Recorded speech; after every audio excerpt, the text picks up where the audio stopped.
இந்த பையனோட கை அவனோட கட்டுப்பாட்டிலேயே இல்லாம தானாவே பல சம்பவங்கள்லாம் செய்யறதுனால இந்த கைக்கு இனிமே வேலை கொடுத்துக்கிட்டே இருப்போம், அப்பதான் இந்த கை அமைதியா இருக்கும்னு ஊசி நூலை வச்சு தச்சிட்டு இருக்கான். அதே நேரத்துல அவனுக்கு ஃப்ரெண்ட்ஸ் டிவில சத்தத்தை அதிகமா வச்சிருக்கிறதுனால போலீஸ்காரங்க அங்க வந்துடுறாங்க.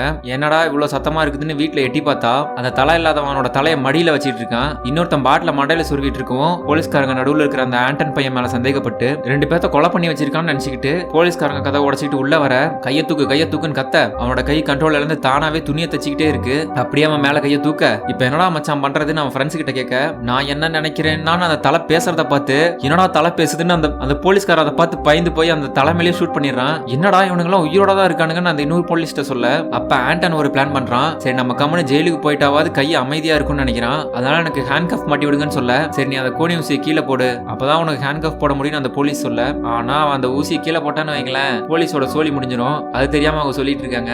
அப்புறம் என்ன அவங்க கிட்ட போக போக அந்த கை ஆட்டோமேட்டிக்கா மூவ் ஆகி அவன் கையில வச்சிருந்த அந்த பெரிய கோணி ஊசி எடுத்து அந்த போலீஸ் மண்டையிலேயே குத்தி கதையை முடிச்சு விட்டுறான். இன்னொரு போலீஸையும் அதே மாதிரி முடிச்சு விட்டு இதுக்கு மேலேயும் இந்த கையை இப்படியே விட்டா இது எல்லாரையும் கொன்றும்பா அப்படின்னு அந்த கையை அவனே வெட்டிடலான்னு முடிவு பண்ணி ஒரு அறுக்கிற மிஷின் மாதிரி ஏதோ இருக்கு அதுக்குள்ள கையை விட்டு அறுக்கலான்னு பார்த்தா ஆனா அது கையை அறுக்காம வளைஞ்சு போயிருது. அதனால ஒரு கத்தி எடுத்து வெட்டலான்னு ஒரு பெரிய ஷார்ப்பான கத்தி எடுத்து அந்த கையை நறுக்கி போட்டுடலான்னு வெட்ட அந்த கை நவுந்துகிட்டே இருக்குது. அதனால அவனோட ஃப்ரெண்டை கூப்பிட்டு, மச்சான் இதை நீ கடிச்சுக்கோடா, நீ கடிச்சிட்டு இருக்கும்போது நான் வெட்டிடுறேன்னு அதே மாதிரி பண்ணி நான் வெட்டிடுறேன்னு சொல்லி ஒரே வெட்டு அந்த கையை வெட்டி தனியா எடுத்துறான். அவ்வளவுதான் பிரச்சனை முடிஞ்சிச்சுன்னு பார்த்தா இதுக்கப்புறம் தான் பெரிய பிரச்சனையே ஸ்டார்ட் ஆக போகுது. ஏன்னா வெட்டுன அந்த கையை சாவாம அது இப்போ உயிரோட இனிமே அலப்பற பண்ண ஸ்டார்ட் பண்ணும். அப்புறம் இவன் அந்த கையை தேடிட்டு இருக்க இவனோட மூஞ்ச பிடிச்சி மூச்சடிச்சு கொள்ளலான்னு பாக்குது. ஆண்டன் பையன் எப்படியோ அந்த கையை சமாளிச்சு பிடிச்சி அதை எடுத்து ஒரு ஓவனுக்குள்ள போட்டுறான். உள்ள வச்சு அதை அடைச்சு ஆன் பண்ணி விட அது ஹீட் ஆகுது. ஹீட் ஆகி அந்த கை உள்ளே செத்துருச்சுன்னு பார்த்தா உள்ள அந்த கை ஹீட் ஆகி துடிச்சிட்டு இருக்க இவன் வெளியே இருந்து சாவடின்னு திட்டிட்டு இருக்கான். சிரிப்பா இருக்கும் இந்த சீனு.